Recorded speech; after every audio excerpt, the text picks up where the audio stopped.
Friends, welcome to my YouTube channel Shreyaset classes.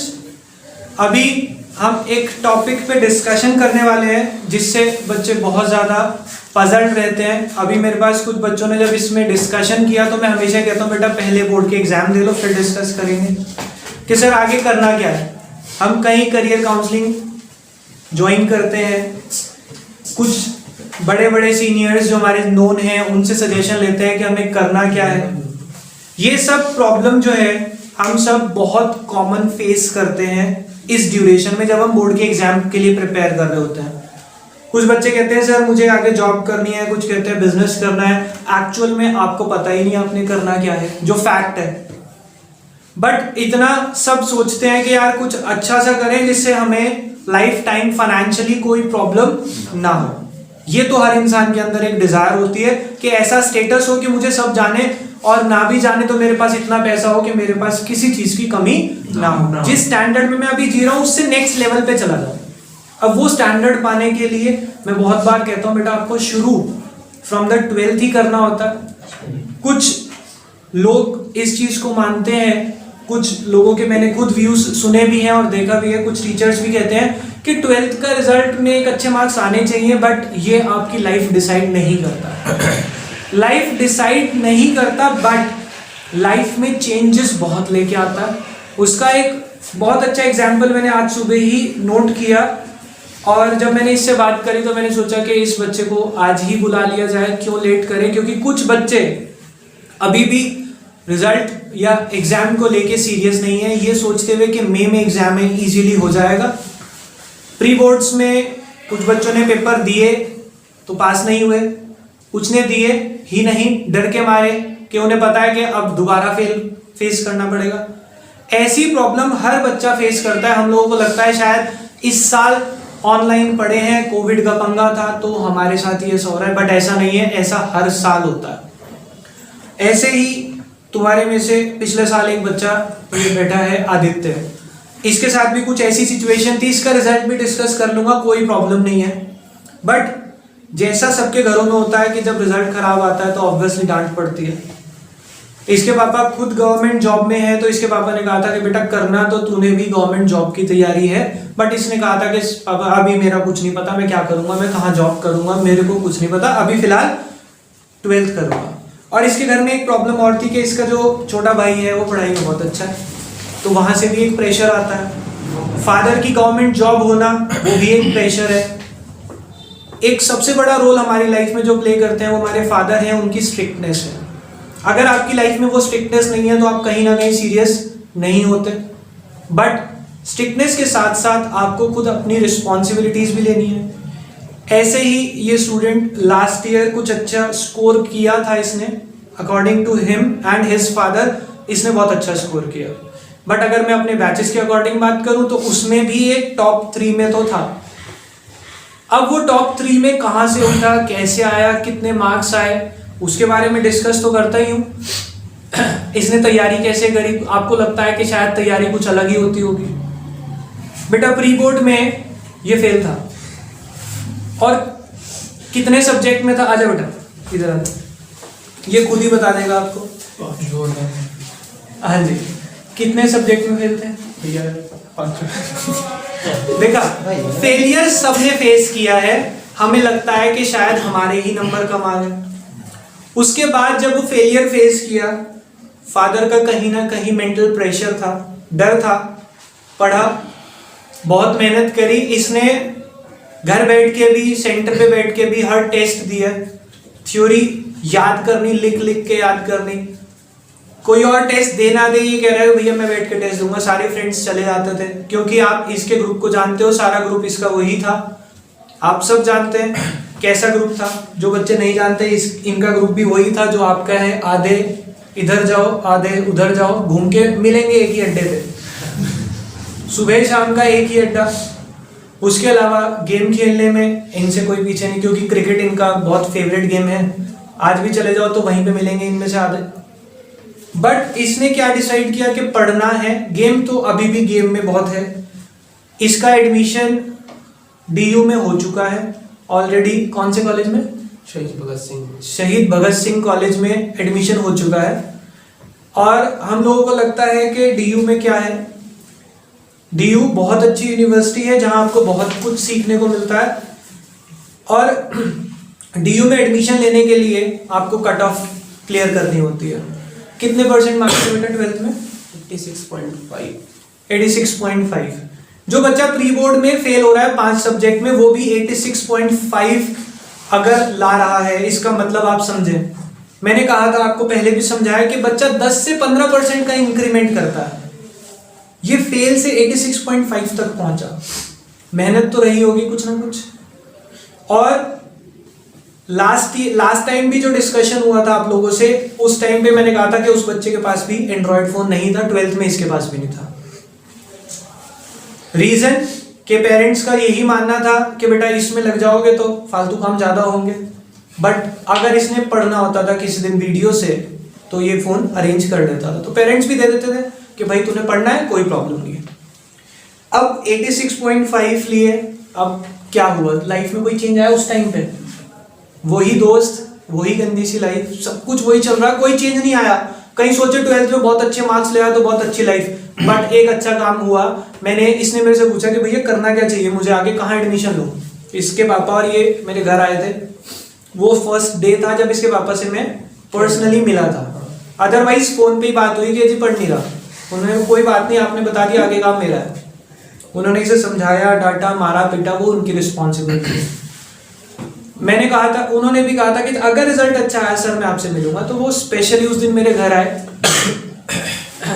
मिठाइयाँ लेके आए, ऑब्वियसली वो खुश थे तभी लेके आए। तो मेरा भी उनसे यही क्वेश्चन था कि अब आप सेटिस्फाइड हैं?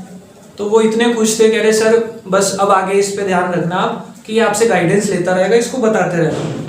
मैंने कहा ठीक है। देखो अगर बच्चा टच में रहे तो हमें क्या प्रॉब्लम है, हम तो सिंपल सा एक नॉर्मल गाइडेंस दे सकते हैं, मेहनत इसने करनी है। अब इसने मेरे से पूछा भैया एडमिशन कहाँ लूं, मैंने कहा बेटा first preference go for DU, अगर हो जाए बहुत अच्छी बात है। तो इसने ट्राई किया, इसका हो गया और इसने बिना सोचे समझे एडमिशन ले लिया। मैंने कहा बेटा बहुत अच्छा काम किया जब इसने आके मुझे बताया कि सर मेरा एडमिशन वहाँ हो गया है। अभी ऑनलाइन चल रहा है, ऑनलाइन में भी डिसिप्लिन है कि सुबह अभी क्लास है ना तो क्लास अटेंड करनी है। ये वापसी यहाँ आने के बाद क्यों गया, क्योंकि एक क्लास थी इसकी। मैंने कहा बेटा क्लास अटेंड कर हो जाएगी उसके बाद आ जाना, उसके बाद दोबारा आया। अब इसने मुझे सुबह एक बात बताई कि भैया आपने मेरे को 12th के बाद मैंने आपसे पूछा था कि भैया अगर मुझे कोई पेपर क्लियर करना है गवर्नमेंट का या कंपटीशन का, मैं क्या करूं? मैंने कहा बेटा सिंपल सी बात है, यहाँ पे लोकल लेवल पे सिर्फ आप मैथ्स और रीजनिंग कर सकते हैं, बट यहाँ पे कोई अच्छी तैयारी नहीं करा सकता। हमारे शहर की फैकल्टी हम सब जानते हैं, कंपटीशन लेवल की तैयारी कोई अच्छी नहीं करा रहा, चाहे कोई भी टीचर हो। मेरे अपने इंस्टीट्यूट पे भी है, मैं क्यों कहूँ कि कोई अच्छा है। जब तक रिजल्ट नहीं मिलता हम किसी को प्रेज नहीं करते। मैंने इसको एक ऑनलाइन चैनल बताया, इसने मेरे को तो याद भी नहीं है, मैंने इसे कहा था कि सब्सक्रिप्शन ले लेना। इसने उस दिन बोला, कह रहा भैया उस दिन शाम को मैंने सब्सक्रिप्शन ले लिया था। मैंने कहा जहाँ इतने खर्चे हो रहे 600-700 रुपये मंथली है उसका सब्सक्रिप्शन से। इसने सब्सक्रिप्शन ले लिया, पेपर दिया, पहले अटेम्प्ट में दिल्ली पुलिस का पेपर निकाल दिया भाई ने। अब वो अटेम्प्ट करना और अभी 12th किए हुए 1 साल नहीं हुआ, और अभी मुझे सुबह पता है क्या कह रहा है बाहर खड़ा हुआ कि भैया मैं सोच रहा हूँ कि वो किसका है, कांस्टेबल का है, मैं छोड़ दूँ। क्यों? एसआई या ऊपर लेवल के पेपर दूंगा। अब ये सोच कैसे आई? पहला पेपर पहले अटेम्प्ट में निकालने के बाद तो मैंने सजेस्ट किया बेटा पेपर निकाल दिया, छोड़ने नहीं, ज्वाइन ले लो, उसके बाद हायर लेवल के पेपर देते रहो। अभी देखो 12th खत्म हुए 1 साल नहीं हुआ, गवर्नमेंट जॉब है उसके हाथ में। और गवर्नमेंट जॉब के लिए दुनिया क्या कर रही है आज की डेट में आप सब जानते हैं। इसने कोई स्पेशल मेहनत नहीं करी, बट इसने एक काम किया था। 12th में जब फेलियर फेस किया उसके बाद डेडिकेटेडली, पेरेंट्स का प्रेशर मान लो, अपना दिमाग मान लो, इसने कहा कि अब पीछे नहीं हटना यार, करना तो है, अब नहीं करना है। 12th में मार्क्स कमाएंगे फिर तैयारी करनी पड़ेगी। पर वहां से जो एक डिसिप्लिन आया लाइफ में, पहले 12th अच्छी, उसके बाद अच्छा कॉलेज, अच्छे कॉलेज के बाद पेरेंट्स ने देखा कि अच्छे मार्क्स आ गए, अच्छा कॉलेज में मिल गया। क्यों? पूरे साल की फीस कितनी है तेरी? 8,500, 8,500 पूरे साल की फीस है। यहाँ पे आप स्कूल में अगर अच्छे स्कूल में चले जाएंगे इतनी आपकी मंथली फीस मिलेगी। स्कूल फीस प्लस आपकी ट्रांसपोर्टेशन ये सब मिला के आपके 8-8,500 रुपये महीने का खर्चा हो जाता है पूरे साल। दिल्ली यूनिवर्सिटी में आपको 8,500 रुपये देना। This is the power of education जो हम नहीं समझते। और डिसिप्लिन मैनर में रहने की वजह से फर्स्ट अटेम्प्ट में पेपर निकाला ना, और बच्चे एक्सक्यूज देते हैं सर ऑनलाइन नहीं पढ़ा जाता। सारी तैयारी ऑनलाइन है भाई की। पहले अटेम्प्ट में जो पेपर निकाला फिजिकल क्लास अटेंड करी उनकी कोई पुणे की फैकल्टी है, कहाँ चला जाएगा वहाँ। नियत होनी चाहिए, डिसिप्लिन होना चाहिए, कोई भी बच्चा कुछ भी अचीव कर सकता है। दिमाग सब में बराबर है। आप भी फेलियर फेस कर रहे हैं, भाई ने 5 सब्जेक्ट में फेस किया है और उससे फिजिकल एजुकेशन में भी पास नहीं था भाई। समझ रहे हो बात को। उसके बाद अपने आप को कवर करना ये आसान नहीं होता। हम कहते हैं छोड़ अगली बार देखेंगे, छोड़ना नहीं है ना, तभी से पकड़ना है। और इनके एग्जाम हुए थे प्री बोर्ड आई थिंक दिसंबर में, दिसंबर और जनवरी, क्योंकि मार्च में बोर्ड्स थे। आपके एक अभी हो गए जनवरी में, एक फरवरी में होंगे, ठीक है, पेपर मई में, यानी कि आपके पास मार्च और अप्रैल 2 महीने हैं। इसके दिसंबर में हो गए, जनवरी फरवरी, इसके पास भी 2 ही महीने थे। कुछ बच्चों को लग रहा है मई में हो गए, बहुत टाइम है। पूछ लो आपके सामने कितना टाइम लगा था बेटा दोबारा से करने में एक बार सारे सब्जेक्ट्स को। ये सारे पूरे 2 महीने लग गए रिवाइज करने में, याद करने में। और उसके बाद टेस्ट, उसके साथ भी रात को लर्निंग, बिना सोए बिना खाए रात को लर्निंग, फिर सुबह के दोबारा लर्निंग। और बेटा जो आप लोग कहते हैं कि भैया हम सारे काम रात को, देखो फ़ोन भी चलाना है रात को, दूसरे हमारे अपने शौक भी हैं। भाई के पास भी सारे शौक थे, हर चीज़ का शौक पता है मुझे इसका, इसने कोई काम नहीं छोड़ा, बट पढ़ाई के साथ। आप लोग जब कोई काम में इन्वॉल्व हो जाते हैं आप डिसिप्लिन खो देते हैं अपना। सबसे पहले तो कि वो काम कर रहे हैं तो पढ़ाई को साइड कर देते हैं, दैट इज रॉन्ग। और अगर बेटा अगर तू इस सिचुएशन में होता, तेरे मई में पेपर है, तू अभी क्या कहता कि बहुत टाइम है, हो जाएगा? नहीं, कुछ भी टाइम नहीं है भैया। बेटा वही टाइम आपको मिलेगा, वही टाइम इनको मिला था। आपके इनके दिसंबर में प्री बोर्ड हुए, उसके बाद 3rd मंथ में एग्जाम थे। आपके फरवरी में एक प्री बोर्ड है, उसके 3rd मंथ में एग्जाम है। चेक कर ले, फरवरी के बाद मार्च अप्रैल, 3rd मंथ में पड़ेगा, मई में एग्जाम जाएगा भैया। 1 महीने का निकल जाएगा, वो वक्त निकल प्रैक्टिकल्स बस। अब देख लो, मैं खुद आपको कह रहा हूँ कि प्रैक्टिकल में आपको पता नहीं चलता, क्योंकि स्कूल वाले कहते हैं आ जाओ फाइल बना लो, 3-4 दिन तो वही पूरा टाइम खराब करते हैं आपका। उसके बाद आपके टेस्ट डिस्टर्ब होते हैं।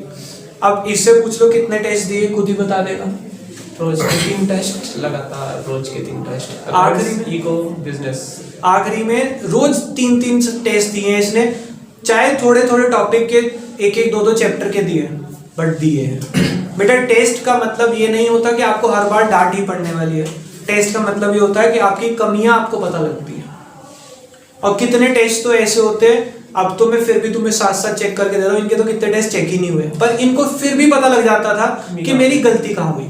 क्योंकि जब आप अटेम्प्ट करते हैं, आप अटकते हैं, आपको पता लग जाता है कि मेरा ये गलत है, खुद को पता है कहाँ गलत है, और आप उस पर मेहनत करते हैं तो आपको रिजल्ट मिलते हैं।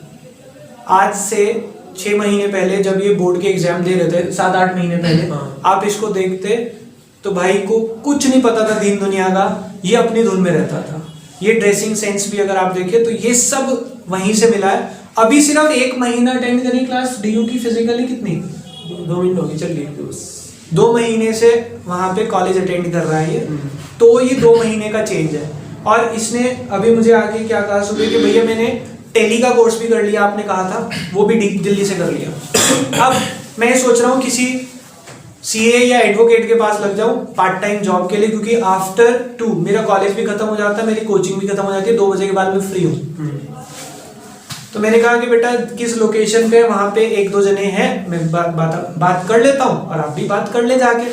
बट फिर जब इसने मुझे बाद में कह रहा कि मेरा वो पेपर भी क्लियर हो गया, तो अब बताओ आपके हिसाब से भी जिसके पास इतनी अपॉर्चुनिटी हो, क्या वो प्राइवेट सेक्टर में जाना चाहिए उसे? आप खुद भी नहीं। तो ये भाई अभी उसमें भी कंफ्यूज था कि मैं प्राइवेट सेक्टर में जाके एज एन अकाउंटेंट किसी फर्म को ज्वाइन कर लूँ, जबकि गवर्नमेंट जॉब निकली हुई है, इसकी पेपर क्लियर्ड है, दुनिया उसके लिए धक्के खा रही है। बेटा ये ऑप्शन तो सिर्फ उसी के पास आएंगे ना जो सोचेगा। आप सब तो सोच ही नहीं रहे, मजे में चल रही है जिंदगी। अभी एक बच्चा सुबह भी कह रहा था बैच में बच्चे गायब होते जा रहे हैं, बेटा ये हर साल का है। इनके बैच में भी 14-15 बच्चे थे, आते आते 4 या 5 3 रह गए थे, 3-4 बच्चे रह गए थे बस। और जिस दिन रिजल्ट आया, जो बच्चे छोड़ दिया था उसमें से मैक्सिमम बच्चे इसके दोस्त ही थे। और बाद में आगे भाई मेरी कंपार्टमेंट आ गई, मेरे में रिपीट लिखा हुआ आ गया, मैंने पेपर नहीं दिया। एट द लास्ट मोमेंट या तो आप पेपर छोड़ देते हैं या फिर रिजल्ट अच्छा नहीं आता। लास्ट टाइम तक मेहनत करनी पड़ती है। जो बच्चे घर बैठ के सोचते हैं कि अब तो आधा मेरा हो ही गया, मैं पास हो जाऊंगा, ये बहुत बड़ी गलतफहमी है।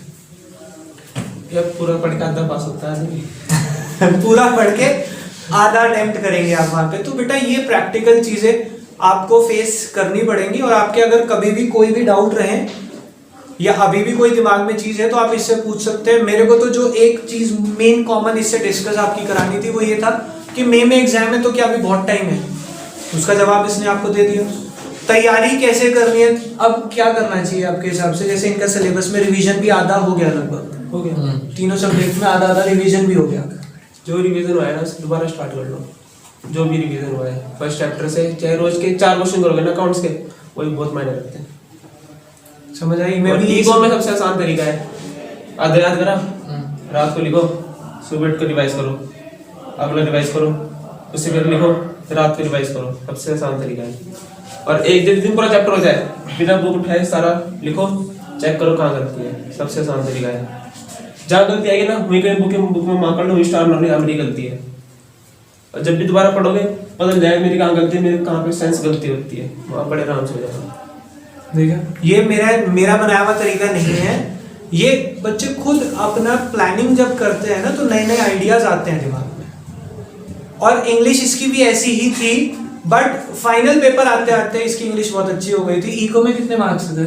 96। समझ आया? छोड़ गया था आइडिया से, छोड़ गया 96 मतलब अटेम्प्ट जितने का किया उतने मार्क्स, क्योंकि तैयारी इसने बताई कैसे करी थी। आप ऐसी तैयारी कर नहीं रहे तो इतने मार्क्स ऑब्वियसली नहीं आने वाले। तो बेटा कुछ ना कुछ तो अलग करना पड़ेगा अगर कुछ अलग अचीव करना। इनका तो कोर्स भी आधा हो गया, इनके हिसाब से कह रहे कुछ भी नहीं हुआ, जबकि अकाउंट्स में कैपिटल एडजस्टमेंट हट गई है, कुछ भी नहीं हुआ। और बेटा देखो सिंपल सी बात है, मैं आपको बताऊं, ये अभी मुझे कह रहा था कि भैया एक बच्चा आ रहा है मेरे पास, अकाउंट्स की पहली बुक मैं करा रहा हूँ उसे। अब आप ये देखिए, अभी इसने पेपर दिए हैं, अभी 1 साल नहीं हुआ, और ये कह रहा है कि मैं उसे करा दूंगा, क्योंकि जो मेन टॉपिक था वो तो डिलीट हो गया जिसमें हमें डाउट रहते थे। कुछ भी नहीं हो सकता, कुछ बचा ही नहीं, क्योंकि कैपिटल एडजस्टमेंट मुश्किल था, वो हट गया, बाकी तो मैं करा दूंगा। करना क्या, एडमिशन चैप्टर में रेवोल्यूशन अकाउंट ना, कॉन्ट्रैक्ट चैप्टर में बैलेंस शीट में आ गया आंसर। अब देखो चेंजिंग प्रोसीजर में करना आ गया आंसर। बेटा देखो सिंपल सी बात है, जो आपको कल करवाया यही काम किया, वही इसने बताया, बस जो चेंज है आपके मेथड में और इसके मेथड में, इसने क्वेश्चन बहुत सारे करे थे। आप 2 क्वेश्चन करने के बाद क्या कहते हैं, आ गया मुझे चैप्टर गया। सेकंड बुक थी ना शायद शेयर वाली, हाँ, एक रात में पूरी रिवाइज, 2 रात में पहली बुक रिवाइज, तीसरी रात में थर्ड बुक रिवाइज पूरी। अब बेटा उसको करने के लिए आपको पहले ये 1 मिनट, ये जो इसने बताया ना रिवीजन, ये रिवीजन कौन से टाइम का था? ये रिवीजन था फरवरी में, क्योंकि मैंने वो प्रैक्टिकल थे ना, प्रैक्टिकल से 1 दिन पहले फाइल बनाई थी, उस दिन चेक कराई थी।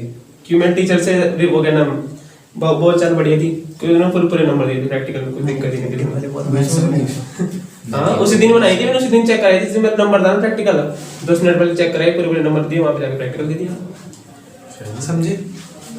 प्रैक्टिकल शायद मैंने आखिरी बनाई थी बिल्कुल मैंने।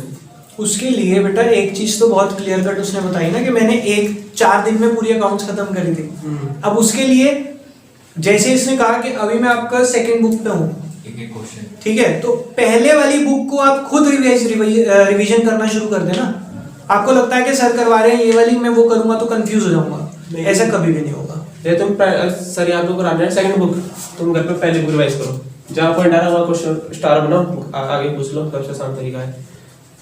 यही मैंने इन्हें कहा हुआ है, लेकिन अब ये लगता है ना कि सर ऐसा तो पॉसिबल नहीं है, इतना होमवर्क आप दे देते हो, हम क्या करेंगे? पूरी रात भी तय खाली। समझे बेटा, करना तो पड़ेगा अगर कुछ अलग रिजल्ट चाहिए। और घर वाले सपोर्ट करते हैं जब बच्चा पढ़ता है। ये तो इन्हें भी पता है, मैं भी बता चुका हूँ। घर वाले तो आगे पूछेंगे बेटा किसी चीज की जरूरत तो नहीं है। बेटा मेरा शेड्यूल क्या था, यहाँ से मैं 6 बजे जाता था इंग्लिश की क्लास ले गए। इनका जो टाइमिंग थी मेरे पास थी 3 से 5, 3 से 5, फिर 5 से 6 मेरी इंग्लिश की क्लास थी। 6 बजे कर गया, आधा घंटा रेस्ट, पहली बुक उठाई, करना स्टार्ट कर 8 बज गए। 8 बजे रेस्ट किया आधे घंटे का, खाना वगैरह खाया, इको याद करनी स्टार्ट कर दी। इको याद करने के बाद 12 बजे तक इको चलती थी, उसके बाद 2 बजे तक बिजनेस। फिर जो मैंने इको में याद करा था 2 से 4 बजे तक सारा लिखता था उसमें। फिर सुबह सोता था, फिर सुबह उठ जाता था, फिर जो बिजनेस याद कितने बजे सोया? 3-4 बजे सोता था मैं, फिर सुबह उठ जाता 4 बजे। 3-4 बजे सोया तो 8 बजे। 8 बजे। फिर उसके बाद मैंने जो बिजनेस याद करी उसे लिखा, जहाँ गलती है उसी टाइम मैंने मार्क कर लिया जहाँ गलती है। फिर भैया साहब कि बच्चा मेरी गलती कहाँ है, फिर से आसान लैंग्वेज बनवाया मैंने उसे। फिर जाके मैंने दोबारा लिखना स्टार्ट किया, फिर ऐसे तक याद होना स्टार्ट हुआ मेरे। क्योंकि बेटा याद करना की जो हैबिट बचपन की थी और वो छूट गई है, उसको लिखना बहुत जरूरी है। मैं बता लिखना बहुत जरूरी है। जब तुम लिखना स्टार्ट करोगे ना, तुम्हें पता चल जाएगा लैंग्वेज क्या लिखनी वहाँ पे। बिजनेस में तो लैंग्वेज का ही रोल है। सब में समझ पर लिखे नहीं जा रहे हैं किसी भी। समझ आई? ये प्रॉब्लम्स आप सब भी फेस कर रहे हैं, पर हम उसको हैंडल नहीं कर पा रहे हैं। और इसने रीसेंट एग्जाम दिए थे, पहले भी मैंने इसे बुलाया था, उस दिन इसको कहीं जाना पड़ गया था, जाना पड़ गया था। और उस टाइम पे इसकी अच्छा पेपर भी नहीं क्लियर था। तो वो कहते हैं ना, ऊपर वाला जो करता है वो अच्छे के लिए करता है, कि इसके पास एक ऐसी पोजीशन भी हो कि ये आपको कुछ बता सके। उस टाइम पे ये आता तो आपको क्या बताता कि मेरे इतने % आए थे, मेरा एडमिशन हो गया, दैट्स इट। आगे इसके पास क्या करना था ये भी डायरेक्शन लेस था उस टाइम। अब इसके पास कुछ डायरेक्शंस हैं।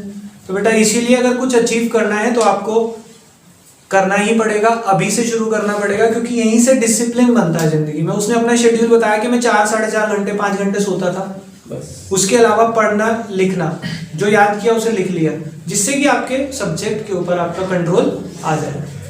ये सब बातें सिर्फ समझाने के लिए, टीचर के लिए तो अच्छी है, पर बच्चा क्या कहता है, टीचर का काम है। जब जो बच्चा अचीव कर लेता है वो बताता है तो आपको लगता है हाँ दुनिया में ऐसे लोग कर रहे हैं। और हमारा तो बहुत छोटा सा शहर है जहाँ पे ऐसी मेहनत हो रही है। बड़े बड़े शहरों में जहाँ ये अब गया है वहाँ तो बताता हूँ मेरा एक्सपीरियंस क्या था। पहले दिन गया मैं, सर ने क्वेश्चन पूछा, मेरे कुछ नहीं पता। एक लड़का था चंडीगढ़ से, उसके नंबर थे 96, उसने बताया।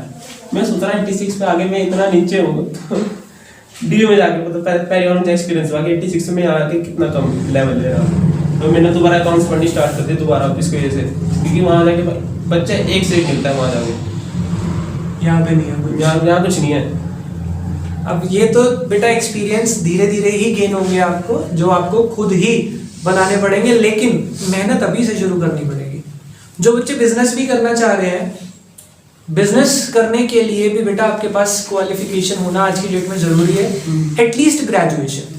और ग्रेजुएशन की जो लाइफ है, मैं आपको एक फैक्ट बता रहा हूँ। इसने क्या कहा कि मैं 2 बजे के बाद बिल्कुल फ्री हूँ। जिस बच्चे को पता है कि मुझे बिजनेस करना है, 2 बजे तक ये कॉलेज अटेंड कराया, पढ़ाया।